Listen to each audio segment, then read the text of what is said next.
నేనేమంటున్నా టీఆర్ఎస్‌కి సపోర్ట్ చేయడానికి సిపిఎం, సిపిఐ ఇంకొక పార్టీ కూడా ఉంటది. కానీ బీజేపీకి సపోర్ట్ చేయడానికి ఎందుకు పార్టీ వేరే పార్టీలు లేవు. కాబట్టి బీజేపీ ఒంటరిగా ఉంది కాబట్టి అది హిందువుల కోసం 85% ఓటింగ్ నాకు వస్తదేమో అనే ఉద్దేశంతో హిందువుల కోసం మాట్లాడుతుంది. కాబట్టి దాన్ని మనం హిందువులు నమ్ముతున్నాం. గతంలో కాంగ్రెస్‌ని కూడా నమ్మి మనం ఓట్లేసాము. 60 సంవత్సరాలు అవకాశం ఇచ్చాం. టీఆర్ఎస్‌లో కేసీఆర్‌ని కూడా నమ్మి హిందువుల కోసం ఆయన అన్నాడు మీరు హిందువుగాళ్ళు, బొందుగాళ్ళు అన్నారు. ఆయనను కూడా బొందబెట్టారు. నేను చెప్పేది వినండి. టీడీపీలో చంద్రబాబును కూడా గెలిపించారు. ఆయన కూడా మన హిందువే కదా అని. ఆయన కూడా ఆగం అయిపోయాడు. ఆయన కూడా ఇప్పుడు ఆంధ్రాలోకి వెళ్ళిపోయే పరిస్థితి. ఇవాళ ఈయన కూడా ఆవుకు పూజ చేశాడు రేవంత్ రెడ్డి గారని ఈయనను కూడా తీసుకొచ్చారు. ఈయన కూడా కొన్నాళ్ళు ఖతం చేస్తారు. నేనేమంటే ఒకసారి బీజేపీకి కూడా ఒకసారి అవకాశం ఇవ్వమని నరేంద్ర మోడీ గారు మనకు పోయిన ఎన్నికల్లో వారు ఇక్కడికి వచ్చి అడిగారు. 5 సంవత్సరాలు నాకు అవకాశం ఇస్తే ఇక్కడ ఉన్నటువంటి దొంగ దొరలు అందరిని కూడా వాళ్ళకి తిన్నది కక్కిస్తానని డైరెక్ట్ డైలాగ్ ఇచ్చాడు ఆయన.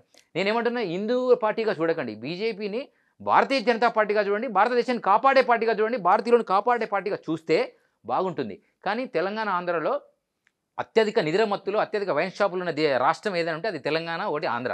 ఈ రెండు రాష్ట్రాలన్నీ తాగే మత్తులు, డీజేలలో, అమ్మవారి బోనాలలో, భోజనాలలో, మందు విందులలో తప్ప హిందువులు వీళ్ళకు దేశము, ధర్మము, రాష్ట్రంతో సంబంధం లేదు. 14 సంవత్సరాలు కొట్లాడితే తెలంగాణ వచ్చింది. ఊరికే రాత్రి రాలేదు.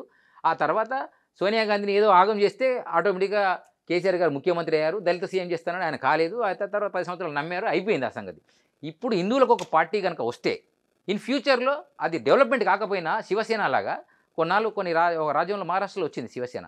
అలా ఇక్కడ కూడా అట్లాంటి పార్టీ హిందూ పార్టీ వస్తే ఆంధ్రాలో గాని, తెలంగాణలో గాని ఇప్పుడు జనసేన వచ్చింది. డిప్యూటీ సీఎం పదవి వచ్చింది. ఆయనకొచ్చిన 22 పార్టీ ఏదో సీట్లు వచ్చినాయి. గతంలో ఆయనకి 0. ఈరోజు ఆయన హీరో అయిండు కదా! అలాంటి పార్టీ కూడా వచ్చి ఆ తర్వాత మీరు బీజేపీకి సపోర్ట్ చేస్తారా? కాంగ్రెస్‌కి సపోర్ట్ చేస్తారా? హిందువు యొక్క రాజ్యాన్ని కాపాడు కోసం ఎవరికి సైడ్ దేవగౌడ కొడుకు ఆయన పేరున్నాడు కదా! ఆయన కర్ణాటకలో ఆయన వాళ్ళకి మనకు బీజేపీకి సపోర్ట్ చేయలేదు. అట్లా ఒక పార్టీ హిందువులకి ఇక్కడికొస్తే ఈ అరాచకాలు ఆగిపోతాయి.